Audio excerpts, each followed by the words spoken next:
Greetings, Massive. Who are some of the important and influential people who we have met over our life's journey and who have helped to shape the individuals who we are today?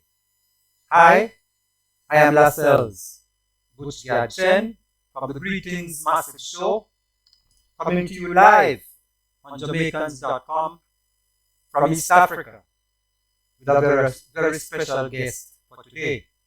But before we begin today's show, I want to give a shout out to my good brother Omari and his wife Sipe, who own and operate iCurio craft shop in Moshi, Tanzania. They also have nice hotels and facilities to take care of you when you're in Moshi. So please stop by iCurio shops in Moshi, Tanzania. Now, viewers, I have lived in East Africa, as you know, for about 32 years, and I have a very huge love for Tanzania. I've spent a lot of time in this country, and I've met a lot of nice people. And we have a guest today, Miss Dolan, who I met in my own community. In Tanzania, I live in a place called Morogoro, and very nice community, crossroads in Tanzania. And I had a school where I was teaching entrepreneurship and business training. And I reached out to several schools, and there's a school in Morogoro called SEGA Girls School. I must admit, the first time I went to that school, I was impressed. I had never seen a school like that. Subsequent to my visit, I was visited by somebody from that school, and subsequently I got to meet Polly. Now, Polly has a history, and I will allow her to walk us through it because she has done some fantastic things. She has been in Africa for a long time, and previously she was working with an international NGO. Introduce herself to us and give us her history and how this whole SEGA thing came up. And she also has an organization in the US, Nurturing Minds, who sources for funding for SEGA. So Polly, welcome, and I'm going to just give you the floor, and we are so excited to have you on the show, and I'm sure the viewers in all over the world, especially in Jamaica, will know all the good things that you are doing here in Tanzania. Welcome. Thanks so much, Chen.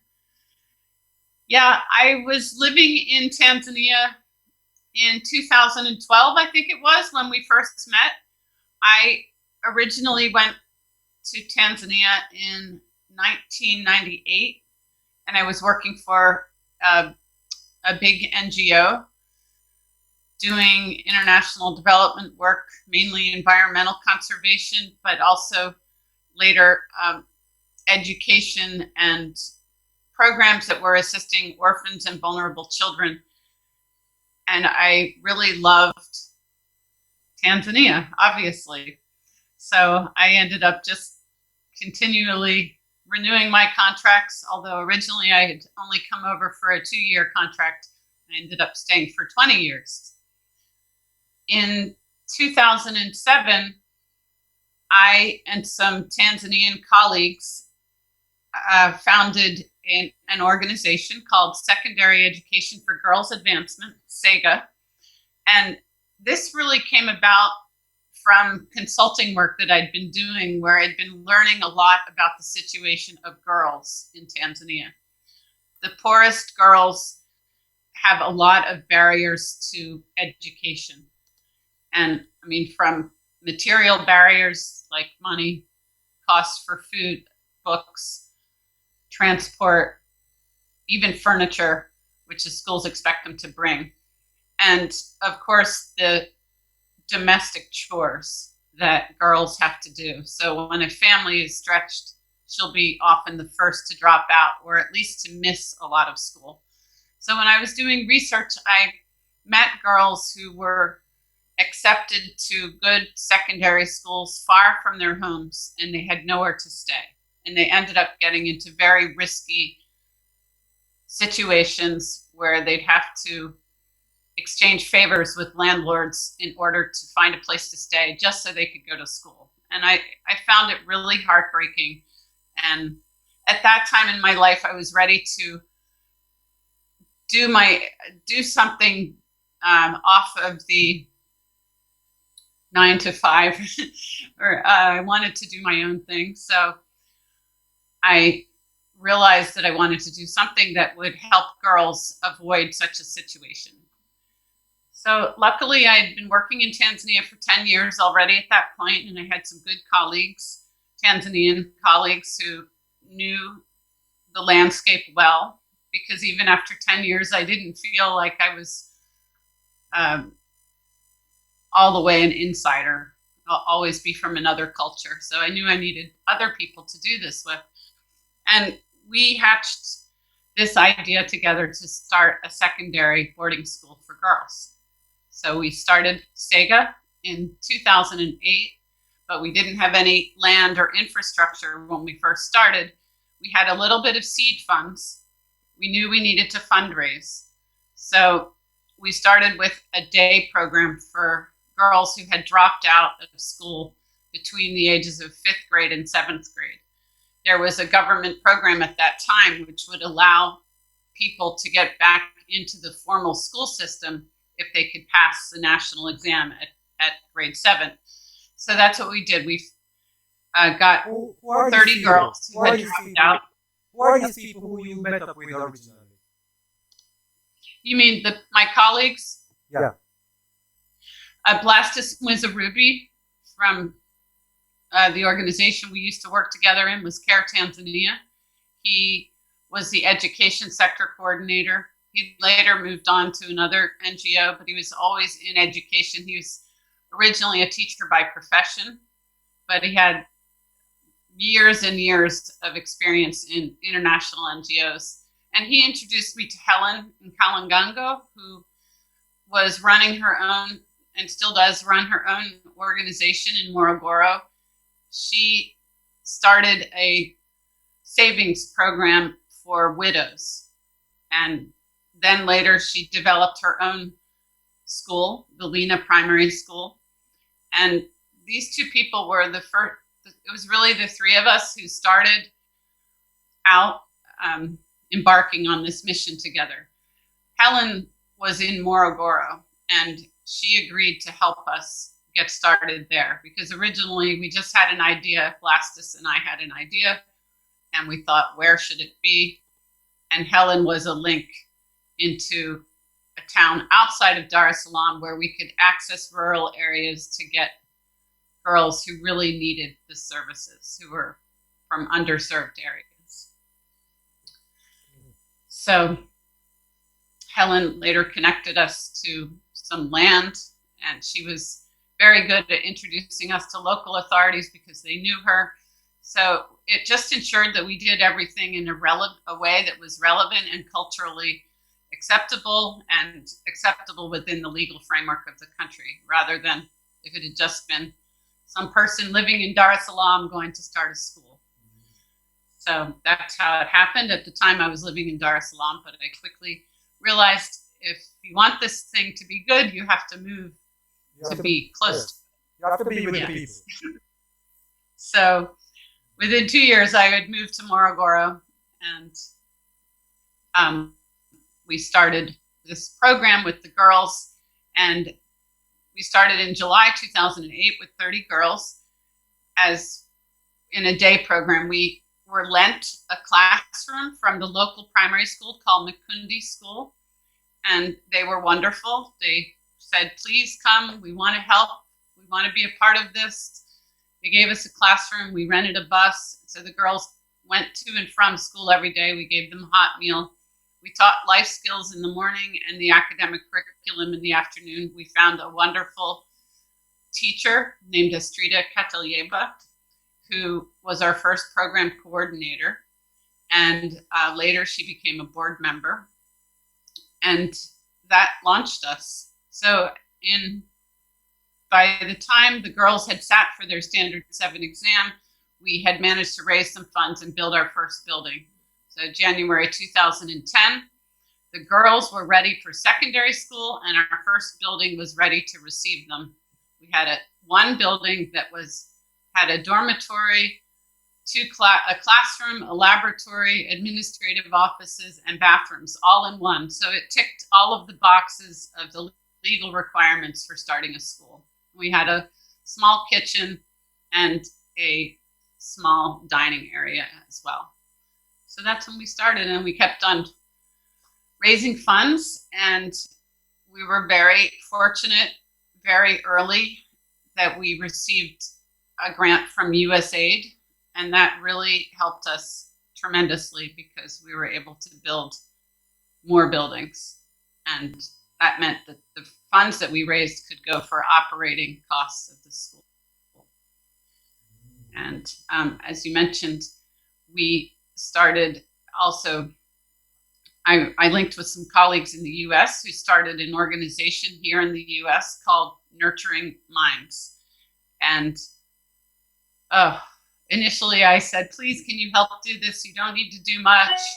We just need people on paper. Well, that was not the case.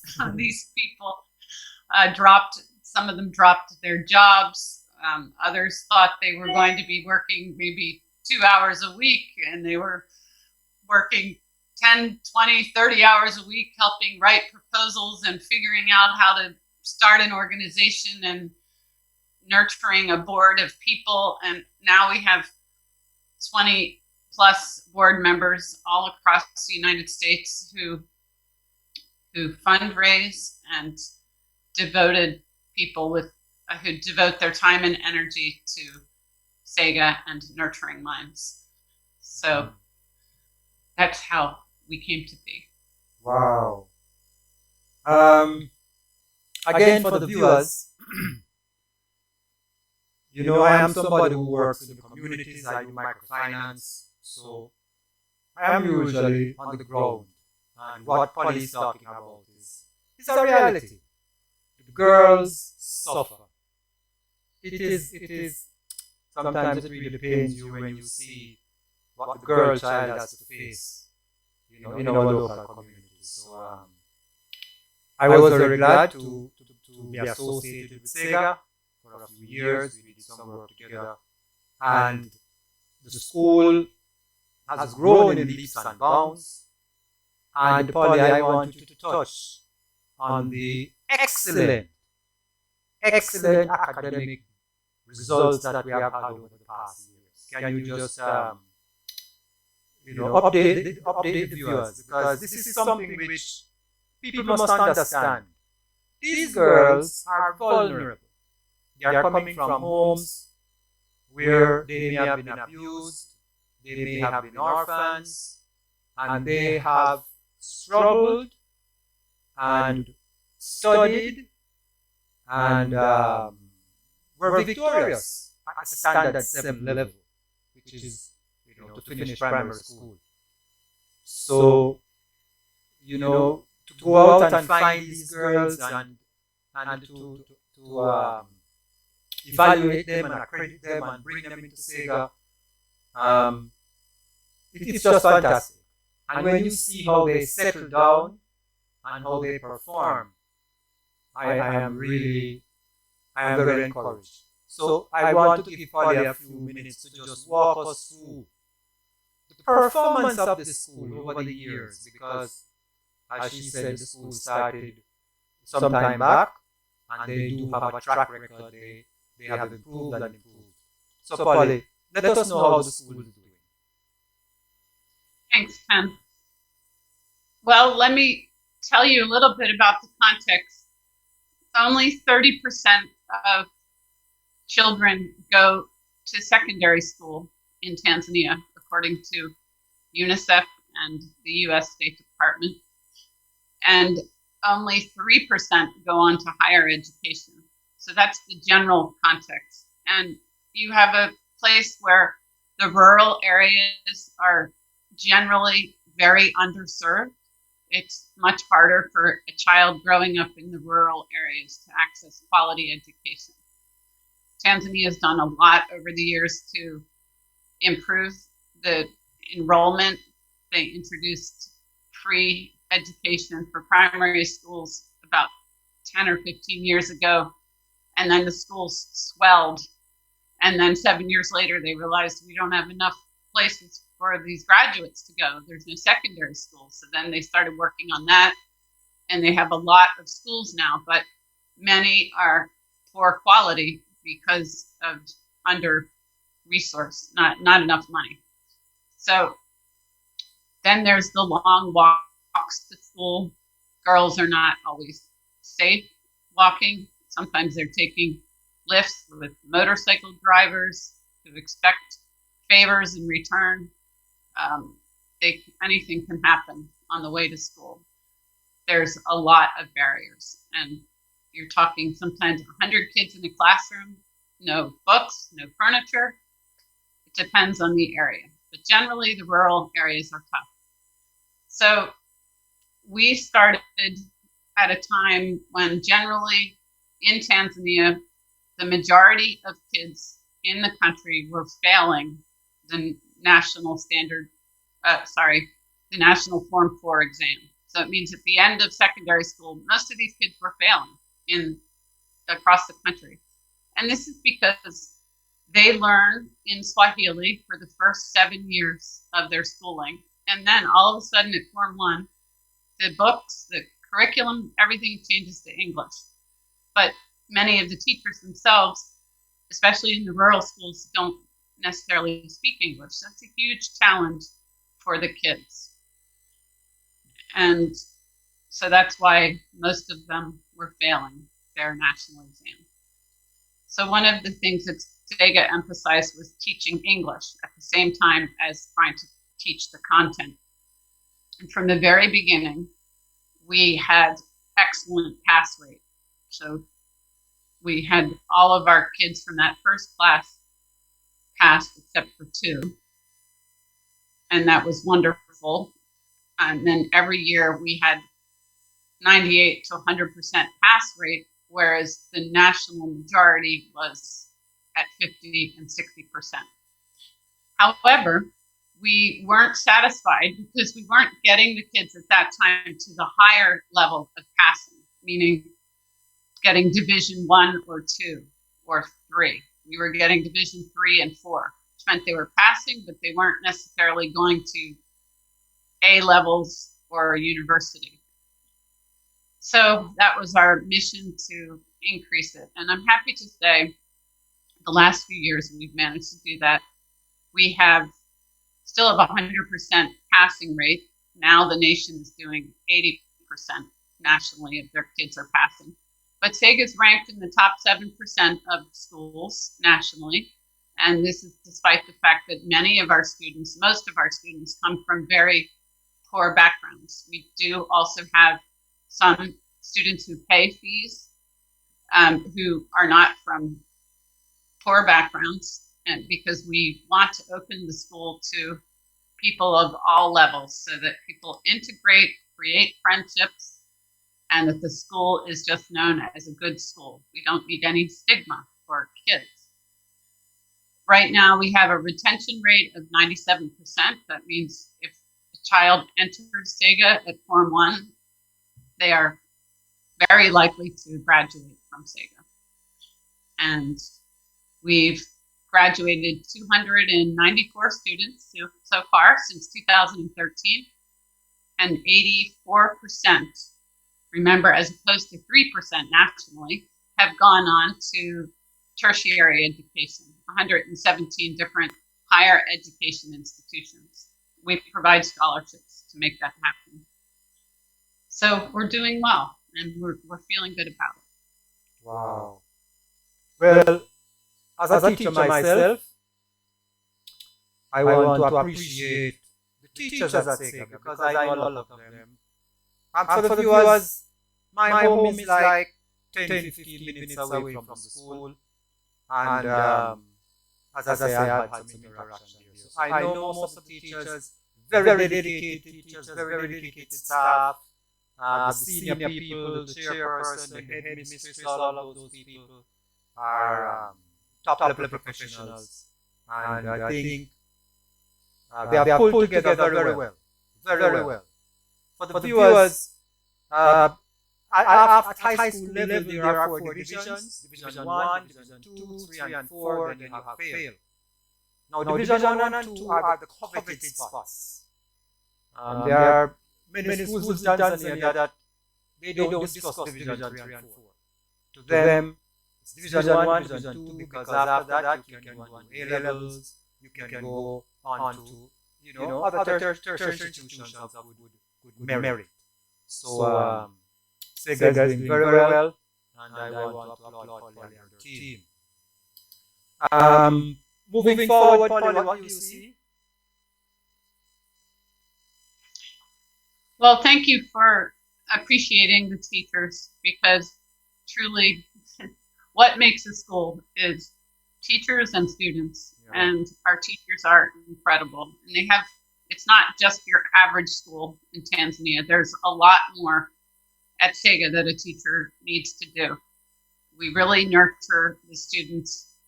We do way more than even just the national curriculum, which is already very packed.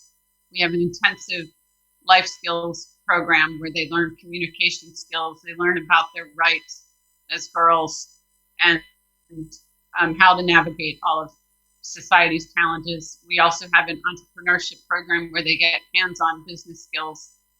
We teach them organic gardening, and they learn about conservation issues such as elephant poaching and how to get involved. And everything is led by an amazing team of teachers and our headmistress. So thank you for that. No, and we can't forget facilities. There's a sewing room, a huge library, laboratories, beekeeping, computer class, all sorts of things going on. Yeah, and that is thanks to the support that we got from USAID to help to build those buildings, and Nurturing Minds, of course, has generated all of the funds to operate the school. Polly, in Jamaica, we have a saying, we say big up. So right now I want to say big up to USAID, because if you walk the corridors of SEGA, you see the generosity of the American people and the American government. So big up USAID. Thank you very much for all the Americans who have supported Nurturing Minds. We cannot forget to say thank you. It is really an insult when such blessings come and we don't say thank you. So on behalf of all of us in the Morogoro community and Tanzanians in general, we want to tell Nurturing Minds, thank you very much. This would not have happened without the generosity of the American people. Thank you. Thank you. Going So, forward, plans- what do you see? For the future, well, You have aim you have to, a huge campus. yep, we aim to continue to see SEGA flourish. We have more than the secondary school now. We've grown SEGA's programs. We have a school that serves 280 students per year. Then we provide scholarships to 100 girls per year in various education institutions, universities, teaching colleges, A-levels. And we have a girls clubs program called Modern Girl, where our graduates reach out and mentor girls in their home communities weekly for 1 year. And they impart vital life skills and a lot of the things that they learned at SEGA. So combined, we reached 1,200 girls per year combined through SEGA's programs. And that doesn't include all the parents and all of the community members that are also touched. So we've been growing, and we continue to grow. We want our main plans for the future are to start a graduate business fund where we can help graduates develop their small businesses. And Chen wrote the concept paper for that, by the way. We're trying to get it off the ground. We're looking for donors. We also plan to start a vocational training center on the campus of the SEGA Girls School and a handicraft and tourism center to help girls market their products in Morogoro. We welcome volunteers and supporters to get involved with SEGA and Nurturing Minds. And we often have visitors to the school. Everything's been put on hold a bit due to the COVID pandemic, but we frequently have a lot of visitors, and we believe there's also a market for the products that girls make. If we can get more people to come off the beaten track, come to Morogoro. So for those viewers who may want to get involved, of course you can get everything on Google. SEGA is there, Nurturing Minds is there, and you can get in touch with this video on the comment section of this video. And most people, they know how to find me. So Polly, you have said the school has a plan to go forward. You now have 200 and something girls. Is there a plan to increase the number of girls who can benefit? What is your plan in that area? Well, we would like to build another dormitory and another laboratory, which would enable us to expand a bit. We don't have an immediate plan to double the size of the school or anything like that. Our vision was always to have a school that was very high quality, where we could really take care of the girls and work at a deep level with them. So the vision is to have a smallish school, but to use it as the core centerpiece where other programs can evolve that touch other spheres of life, and to help the girls become agents of change in their own communities. That's what we're doing through the peer model, the girls clubs that we're doing. So the graduates then go out and work with others, and we help support them to do that.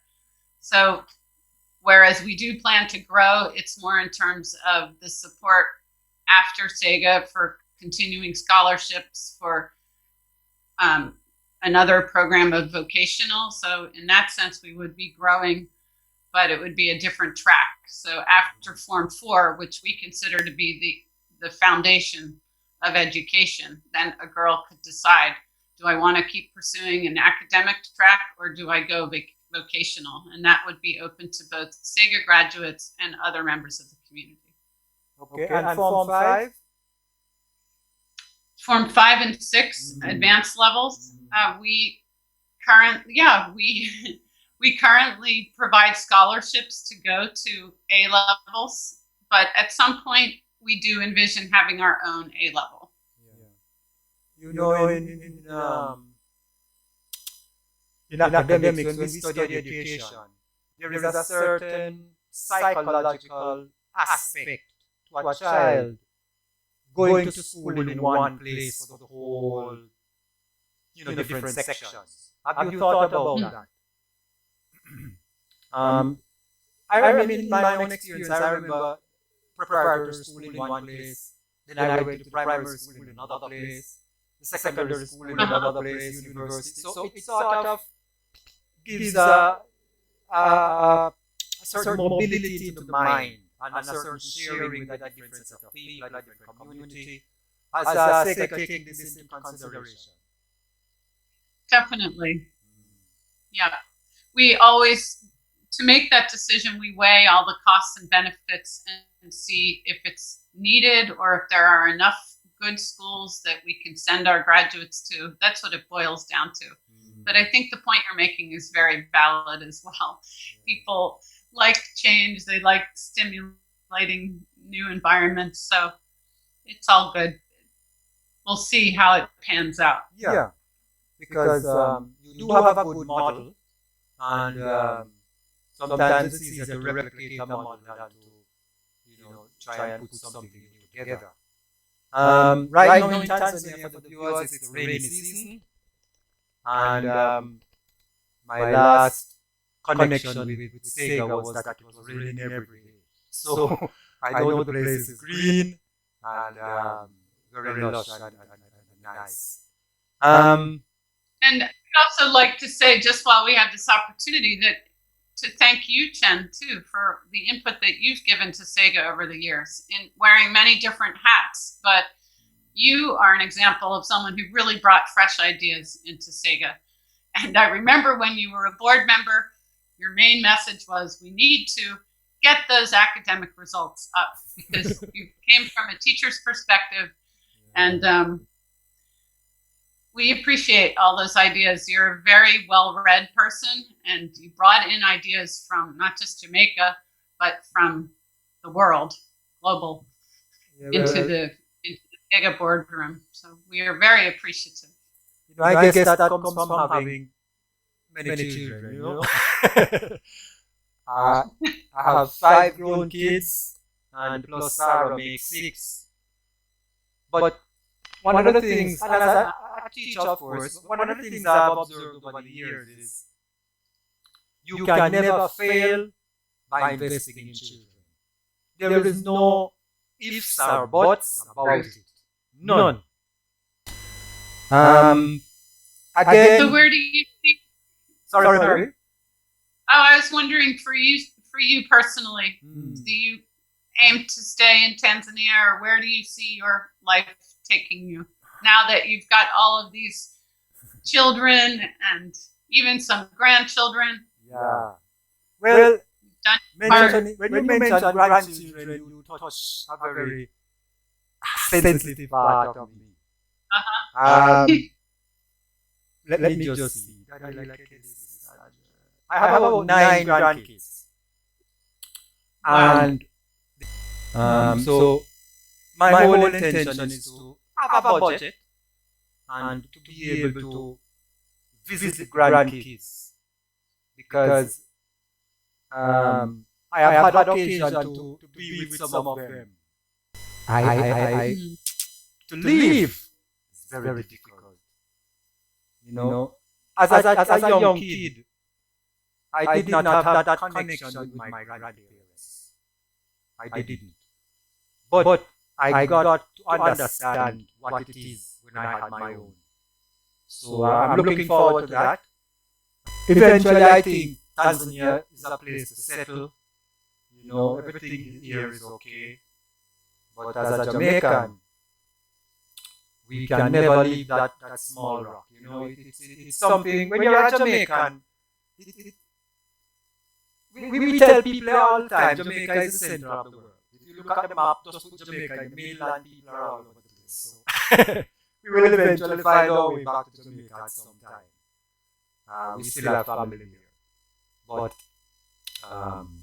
we have done 30 odd years in East Africa, and we are very happy. We are very happy to have been here and met people like Dolan, who, unless you live in Africa, you do not understand the feelings that I am having. Polly, before I came to Africa, I did not know the term NGO. Right. That term I met when I came to Kenya first. And I met this company, Pride Africa, and they are an NGO. I couldn't understand, what is an NGO? Because I lived all my life in the private sector. Maybe you should define it for us. I did not mean to use an acronym. I hate that. Sorry about that. But tell us what it is. Non-governmental organization.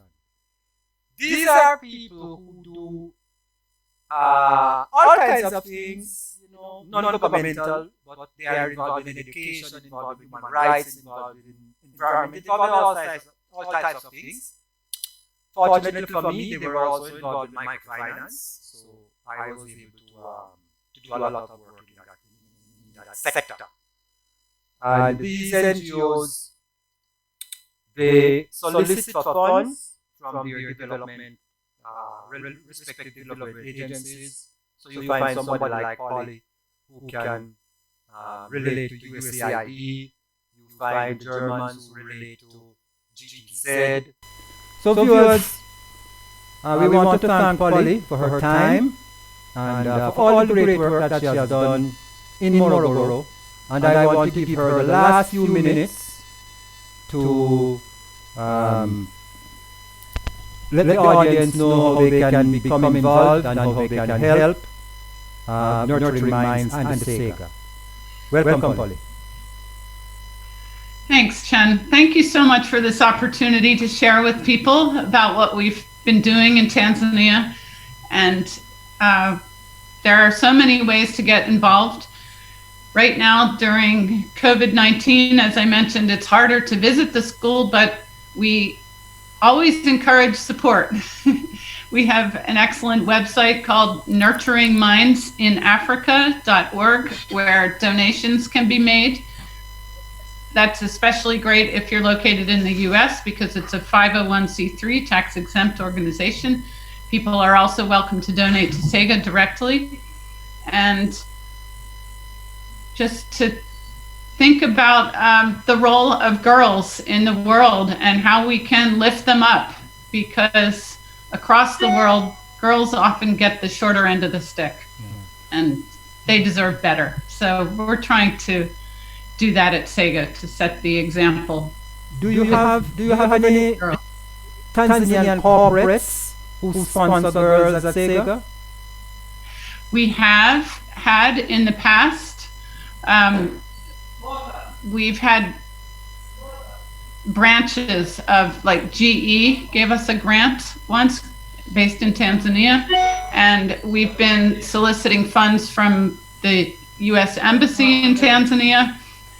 Largely, the support has come from our partner organization in terms of the time and energy that Helen and Kalangango puts in. All of our board members, we have a board member who works in the Morogoro Teacher Training College. We have others in different sectors. Local government people sit on the school board. So we get a lot of community support and support from local government in terms of time and energy. We haven't had a lot of monetary support from inside Tanzania, and it's on our strategic plan to do a better job at local fundraising. Yeah. The challenge is the tax deductions. You know, in the US you have a very clear and elaborate tax deduction system. Even in Jamaica we adopted your system. But in a lot of African countries, actually I've not seen any African country that has a tax base that allows for contributions to social activities and, you know, that kind of thing that they can deduct in their P&L. So there are some structural challenges, but mine is to encourage you to continue in your struggle and to support vulnerable girls. You know you can call on me anytime. I'm a bit out of Morogoro, but these days everything is on the internet and we can talk and contribute. So Polly, thanks again for your time. Say hello to your family, Thanks, everybody. your lovely daughter, and please continue to stay safe. I see the vaccinations are now open for everybody. I'm happy to say my dad and my elders have gotten their shots. So we continue to pray that everybody will survive this pandemic. Thanks again, Polly. Bye-bye. Thank you so much. Have a great evening there in Tanzania. Okay, Polly. Bye. Bye.